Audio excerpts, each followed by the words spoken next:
निलंगा तालुक्यातील निटूर सज्जातील गोविंदनगर शिवारात शेती असलेले आंबेगाव येथील शिवाजी सुभाष जाधव वय 38 या शेतकऱ्याचा 7 जून 2024 रोजी सायंकाळी वादळी वाऱ्यासह झालेल्या पावसात अंगावर वीज पडून मृत्यू झाला असून 8 जून रोजी सकाळी पोलीस आणि महसूल प्रशासनाच्या वतीने घटनेचा पंचनामा करण्यात आला।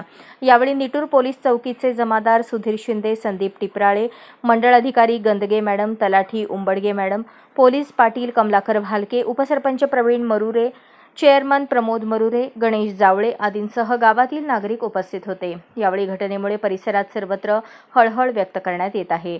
त्यांच्या पश्चात आई, वडील, 2 भाऊ, पत्नी, 3 वर्षांची मुलगी आणि 1 वर्षांचा मुलगा आहे। 7/8/2024 रोजी गोविंदवाडी नगर भागातील शिवाजी जाधव यांच्या शेतामध्ये त्यांचा मुलगा कुळव मशागत करत असताना सायंकाळी अंदाजे 5:30 ते 6च्या दरम्यान झालेल्या वादळी वाऱ्याच्या ह्याच्यामध्ये अंगावर वीज पडून शिवाजी जाधव हे मयत झालेले आहेत। त्याचा सध्या आता पंचनामा करून PM साठी घेऊन जातो। पुढील तपास करत आहोत।